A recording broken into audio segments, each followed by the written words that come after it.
5 years. That's how long Emily and I had been together. 5 years of birthdays, anniversaries, lazy Sunday mornings, and late-night chats about nothing and everything. 5 years of me pretending to hate her reality TV shows while secretly memorizing every contestant's drama just to keep up with her rants. 5 years of her rolling her eyes at my obsession with 90s cartoons and me teasing her about her absurd coffee order: 4 pumps of vanilla, 2 espresso shots, oat milk, and a drizzle of caramel. 5 years of love, laughter, and trust. And now, here I was, sitting in my car, twisting the engagement ring on my finger, wondering if I'd been a fool to think we were unbreakable. We met at a housewarming party, a sweaty, overcrowded apartment in downtown Boston, where everyone was either faking cool or fanning themselves. My best friend, Jake, dragged me there, insisting I needed to get a life. Emily showed up with her friend Sarah, the kind of loud, self-proclaimed party queen who thrived on attention. Somehow, Emily and I ended up side by side at the makeshift bar, a cluttered kitchen counter stacked with half-empty liquor bottles. Some guy tried to hand us warm IPAs, and we both recoiled at the same time. "Ugh, no way," we said in unison, then locked eyes, shared a smirk, and just clicked. That night, we talked for hours about bad drinks, forgotten cartoons, and what we'd do with a lottery jackpot. Her dream: see the world. Mine: buy a farm and rescue dogs. From that moment, we were inseparable. Dating felt effortless, like we'd cracked the code to something real. No overanalyzing texts, no mind games, just us. After a year, we were official. By year 2, we moved into a cozy apartment on Willow Street. Year 3 brought Max, a hyperactive rescue dog Emily swore made our little family complete. And by year 5, I knew she was the one. Our engagement wasn't some grand spectacle, no skywriting, no viral proposal video. Just a quiet Saturday hike at Blue Hills, our favorite spot overlooking the city. I'd rehearsed a speech, something sappy about how she was my everything, but when I pulled out the ring, all I managed was, "Marry me." Her smile lit up the morning. "Yes," she said, no hesitation. That was last summer. We dove into wedding planning, or rather, she did, while I nodded along with an occasional, "Whatever you want, babe." Flowers, seating charts, caterers. I trusted her vision. The date was set for October, and everything seemed perfect. Or so I thought. Looking back, the cracks started showing 3 months ago. They were subtle at first. When I'd mentioned the wedding, Emily would pause, ushered in a split-second hitch before she'd nod or change the topic. I brushed it off. Then came the offhand remarks. "Do we really need to invite all these people? It's a lot of cash for one day." Or, "Are we sure about a big wedding?" I figured it was stress or budget worries. Wedding planning's intense, right? Then her texts about the wedding got shorter later. I'd send a list of venues, and hours later I'd get a cool or sure. I told myself she was busy. She started hanging out with Sarah more. Late nights, girls' trips, coming home distracted, less affectionate, always glued to her phone. I chalked it up to needing space. Until last Friday, when dinner changed everything. Jake suggested I do something special to ease the wedding stress, to remind us why we were doing this. So I booked a table at Bella Vita, this Italian place on Charles Street she'd been raving about. I even stocked the fridge with her favorite oat milk caramel latte, thinking she'd love the gesture. But from the moment we sat down, I felt it. She was somewhere else. Barely talking, glancing at her phone, smiling at something that wasn't me. Halfway through, I tried to spark some excitement, bringing up our honeymoon plans. That's when she dropped the bomb. "I'm not sure I'm ready for this," she said, her voice flat. Not just the honeymoon, the wedding, the marriage. 5 years together, 8 months engaged, and now she wasn't sure. She rambled about Sarah's horror stories of failed marriages, how things change after the vows, how her parents' divorce had her second-guessing us. My pasta went cold. The ride home was silent. In our apartment, I asked if she wanted to talk. "I need time," she said, grabbing a blanket and crashing on the couch. I lay awake, staring at the ceiling, replaying her words. The next morning, she barely looked at me, mumbled something about meeting Sarah and some friends for drinks at the Rusty Anchor, a sports bar on Beacon Hill. "Fine," I said, too numb to argue. I stayed home, scrolling aimlessly, until a text from Ryan, one of Emily's co-workers, hit my phone. "Hey man, you okay?"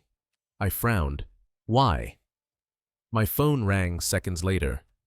Ryan's voice was cautious. "I wasn't sure if I should tell you, but things got weird at the bar tonight." My stomach knotted. "Weird how?" He sighed. "They were razzing Emily about the wedding, asking if she was ready to be tied to one guy forever.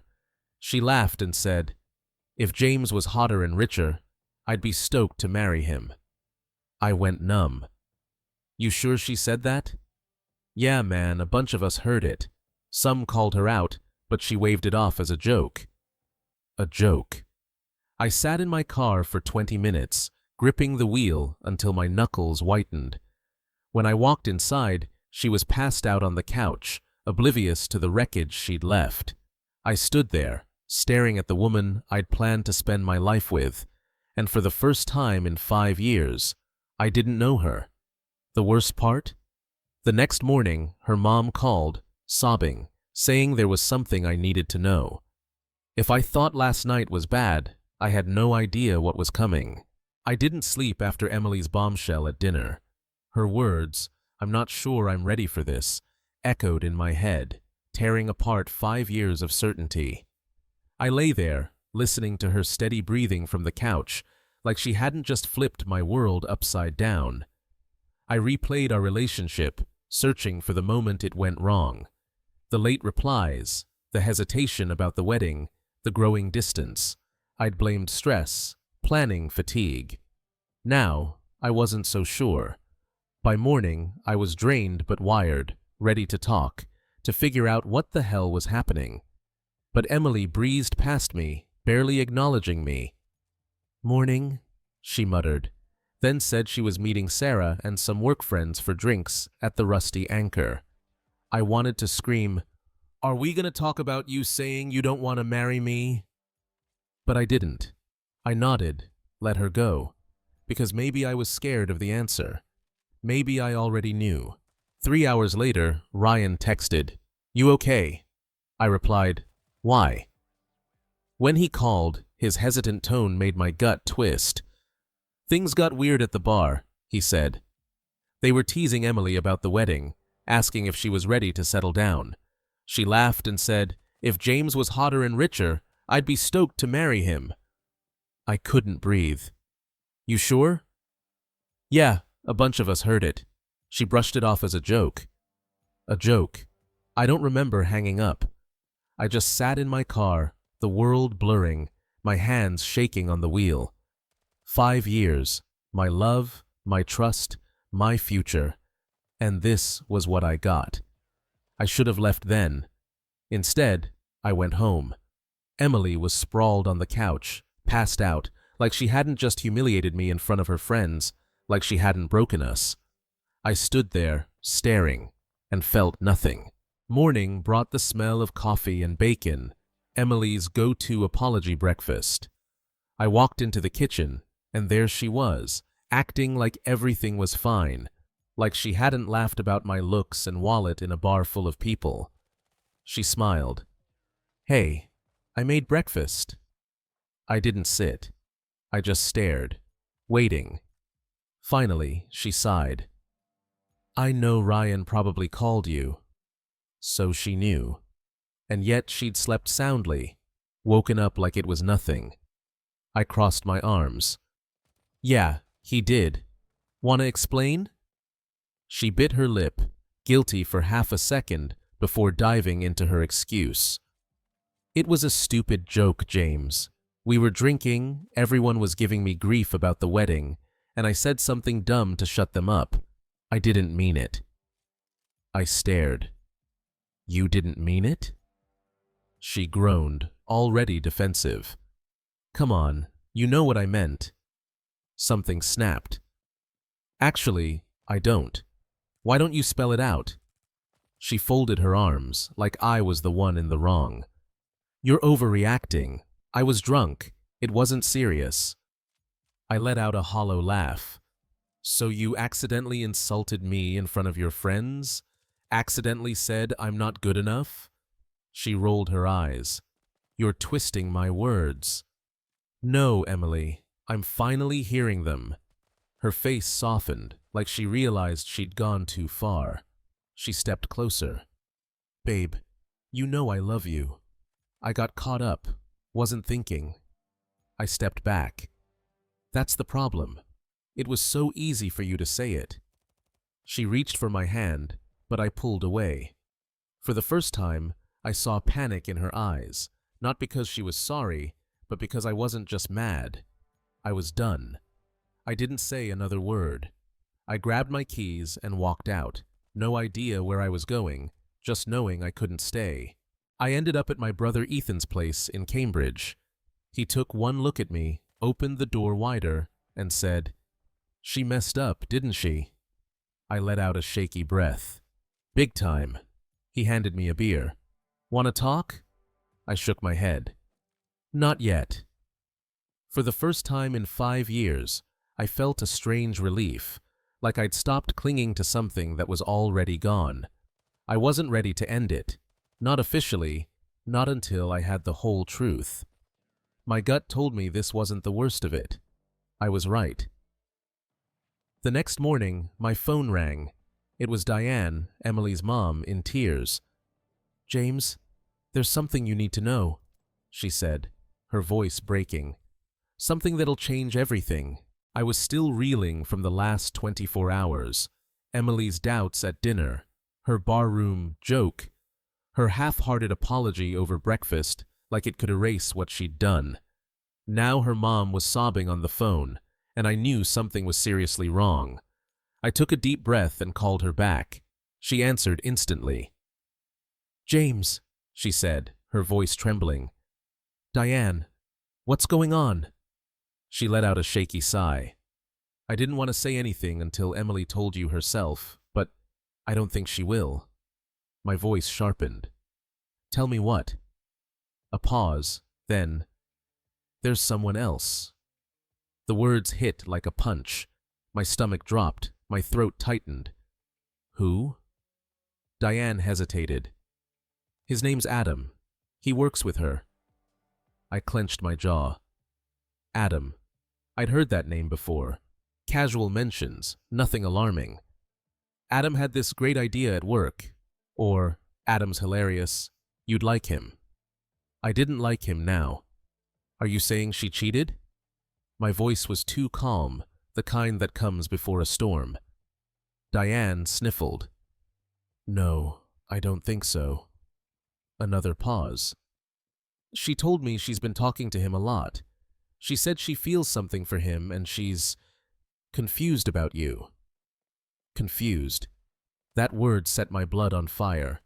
We were engaged, planning a wedding, building a life. And she was confused? Diane's voice softened. "I know this isn't what you want to hear, but I couldn't let you go in blind. I love you like a son, and if she's not honest, I have to be." I closed my eyes, fighting the rage bubbling inside. "Does she know you're telling me?" "No, of course not." I swallowed hard. "Thanks, Diane." She exhaled, like she'd been holding her breath. "I just don't want you hurt more than you already are." I was already hurt. Now I was furious. I drove back to our apartment, knuckles white on the wheel. She'd been lying, pulling away, making snide comments about the wedding, spending nights with Sarah, all while nursing feelings for another guy. Emily wasn't confused. She was shopping for a better deal. I walked in, and there she was, lounging on the couch, scrolling her phone like the world hadn't just collapsed. She looked up, startled by the fire in my eyes. "James, what's wrong?" I didn't answer right away. I just stared, then said, "How long have you been into Adam?" Her face went pale, her mouth opening with no sound. That silence was my answer. I let out a bitter laugh, shaking my head. "Wow. James, You lied," I cut in, my voice cold. "You sat there last night. Let me think your doubts were just nerves, that I wasn't enough. But you were thinking about him the whole time." She stood, frantic. "I didn't cheat." "That's not the point, Emily." My voice was sharp. "You let yourself fall for someone else while engaged to me." She flinched. "I didn't mean for it to happen." "Yeah?" I scoffed. "I didn't mean to waste 5 years on someone who'd toss it for a guy she barely knows. But here we are." Tears welled in her eyes. "I love you, James. I just got scared." Scared of what? Picking the wrong guy? I stepped back, letting that sink in. 5 years, and she was still wondering if I was a mistake. I nodded slowly. "Okay." She blinked. "Okay?" I grabbed my jacket and keys. "Let me make it easier for you." Her eyes widened. "James, wait." "No," I snapped. "I'm done waiting for you to decide if I'm good enough. I'm not your fallback plan. If you're confused, figure it out without me." She reached for me, but I dodged. For the first time in 5 years, I was done. Emily had been my everything, but I wasn't hers. I deserved to be someone's first choice. I crashed at Ethan's again. I expected grief, but mostly felt relief. I was exhausted from fighting for someone who wasn't fighting for me. Emily texted, called, left voicemails. I ignored them. Then, the next morning, a text from Adam. "James, I know you don't know me well, but can we talk? There's something you should know." I stared at it, stunned. What more could there be? Why was he reaching out?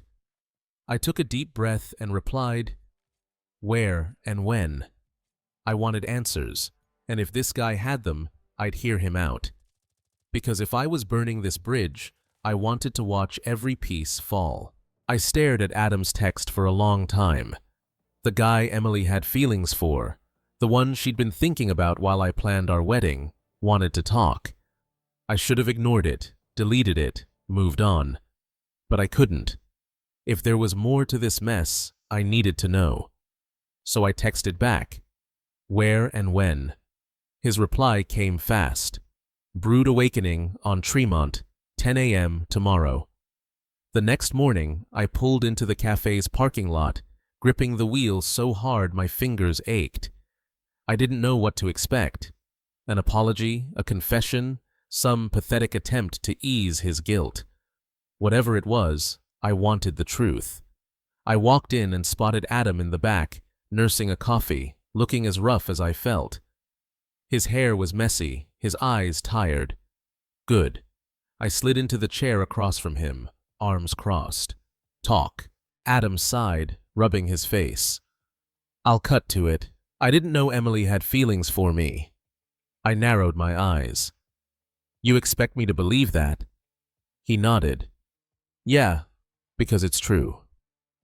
I didn't speak, just waited. He exhaled. "Look, I don't want to be in this. I have a girlfriend. 3 years together. I don't see Emily that way. Never have." That stopped me. "What?" He nodded again. "We work on the same team, talk about projects, joke around sometimes, but it's professional."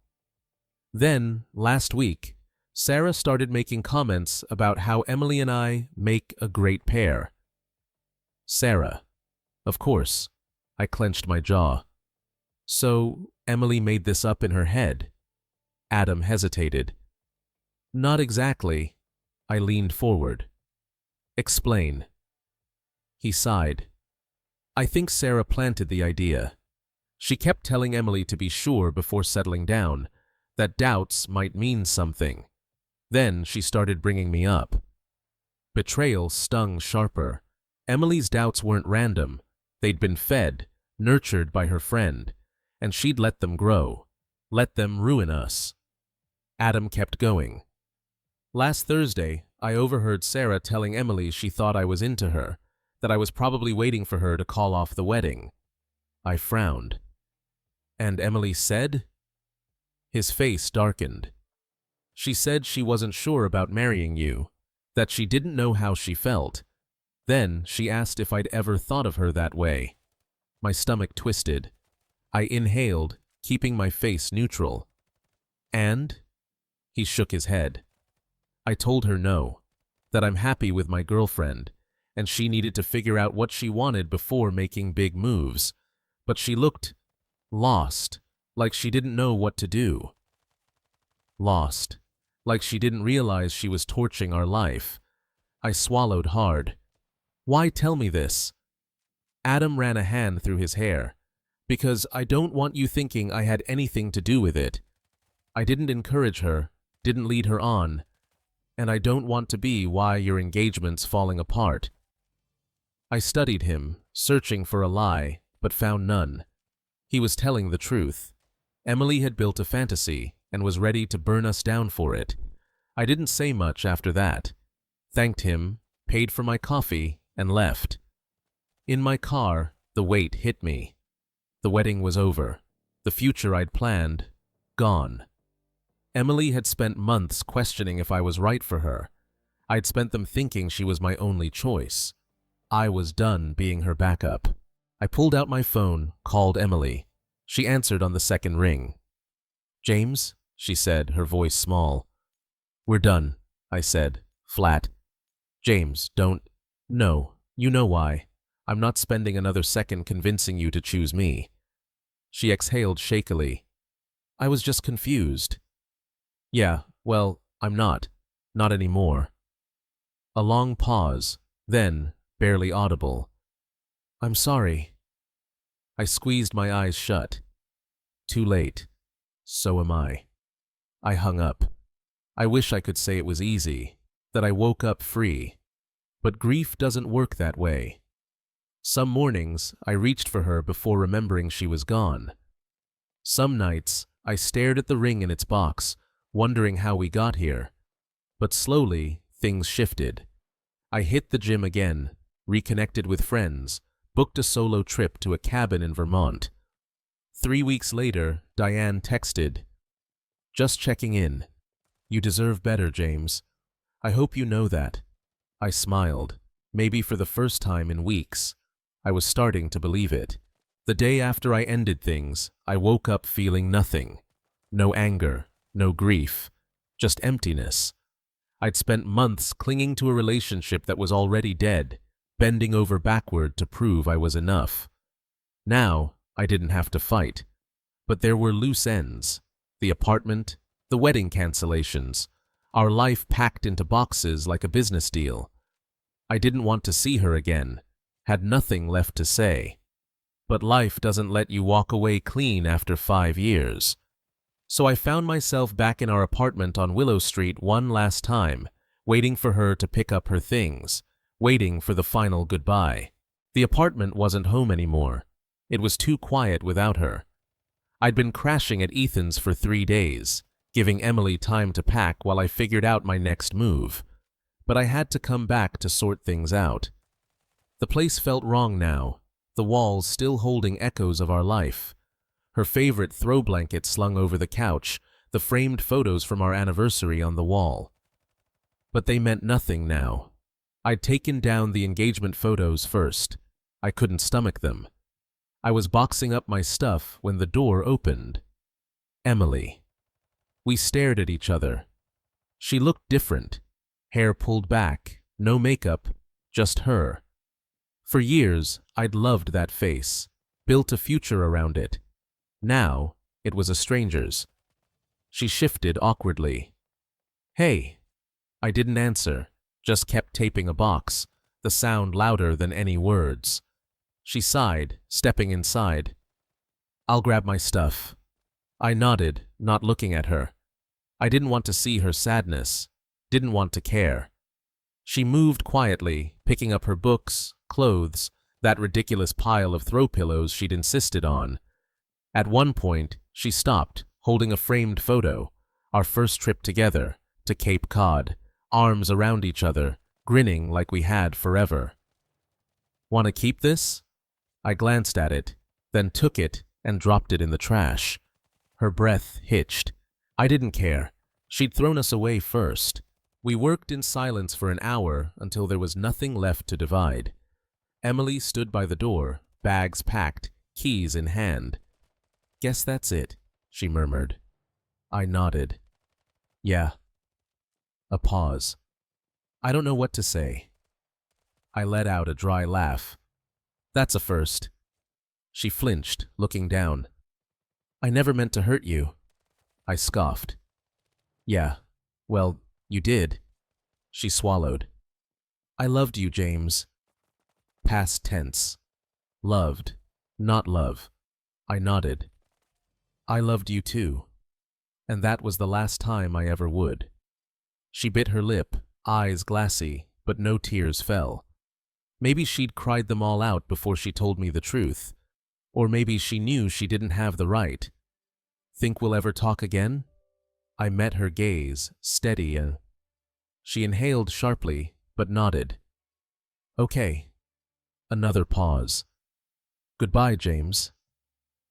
I didn't say it back. I turned away, and seconds later, the door closed. For the first time in 5 years, I was alone. And for the first time in 5 years, I felt free. I didn't cry or drown my sorrows in whiskey like some movie cliché. I just existed. The silence was strange at first, but slowly it became peace. I returned the tux I'd never wear, canceled the honeymoon, and used the refund for a solo trip to Vermont. A week in a cabin, just me, my thoughts, and the quiet. I stopped waiting for her texts, stopped expecting to see her things in the apartment, stopped missing her. One day, I woke up and realized I was happy. 3 months later, I ran into Jake at a bar on Newberry Street. He slapped my back, grinning. Damn, man, you look good, I smirked. Yeah? He nodded. Like you dodged a bullet. I sipped my drink, thinking. A bullet, maybe. But more than that, I'd woken up. Emily was my past. Now, I was ready for the future, and for the first time in a long time, I wasn't afraid. The morning after Emily left, I woke expecting to feel something. Anger, regret, anything.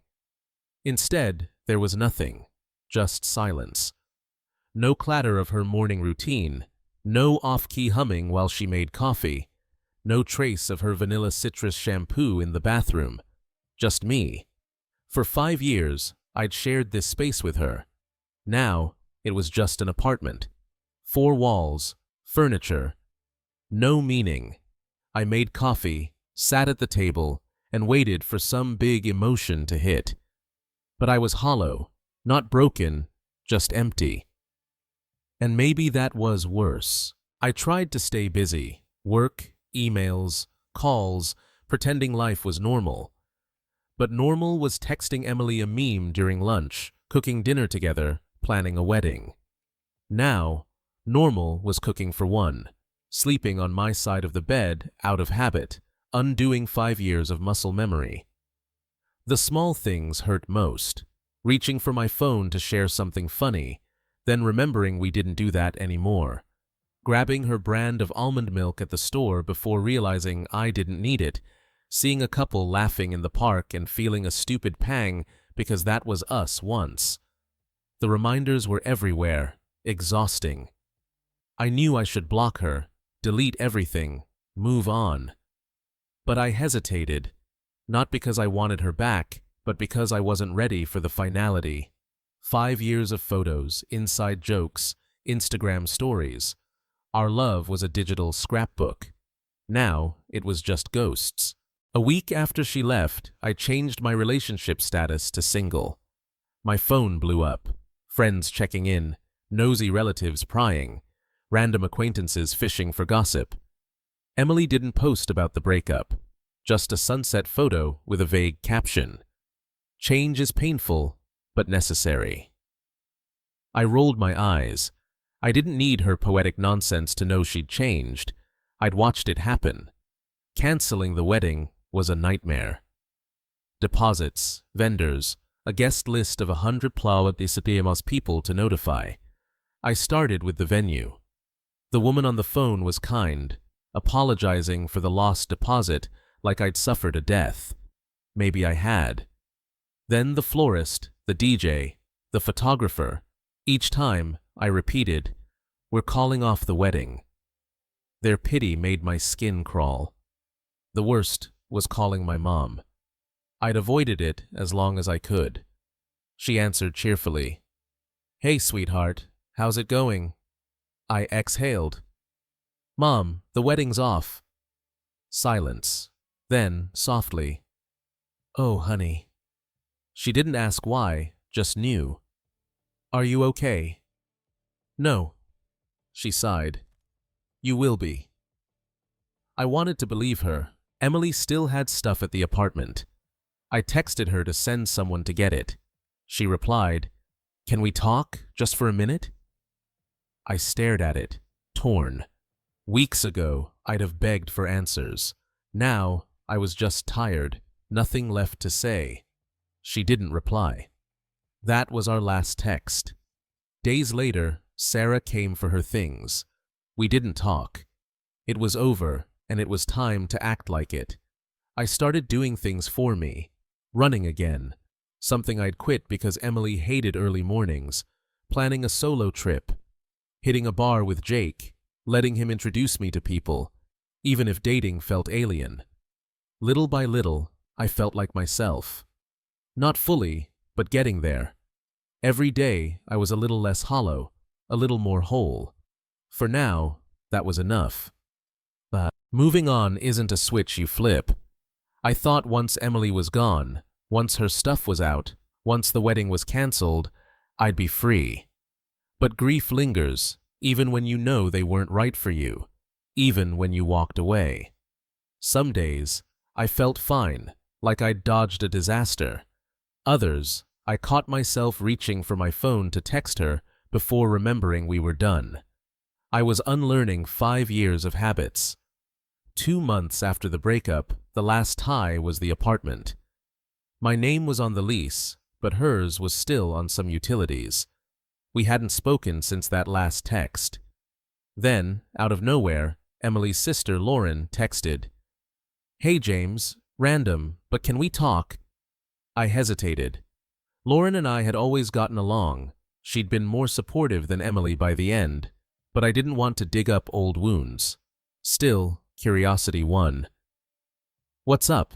she called minutes later. "I know you don't want to hear from her," she said carefully. "I wouldn't ask if it wasn't important." I tensed. "She sent you to talk to me?" "No," she said quickly. "She doesn't know I'm calling." That threw me. "Okay, what's going on?" She hesitated. "She's not doing great." I bit back a sigh. Not my problem. But she continued. "I'm not saying forgive her. She screwed up, bad. I told her that, but she regrets it." Regret. It used to mean something. Now it didn't. "Lauren, what do you want me to do with that?" She sighed. "Nothing, I guess. I just wanted you to know."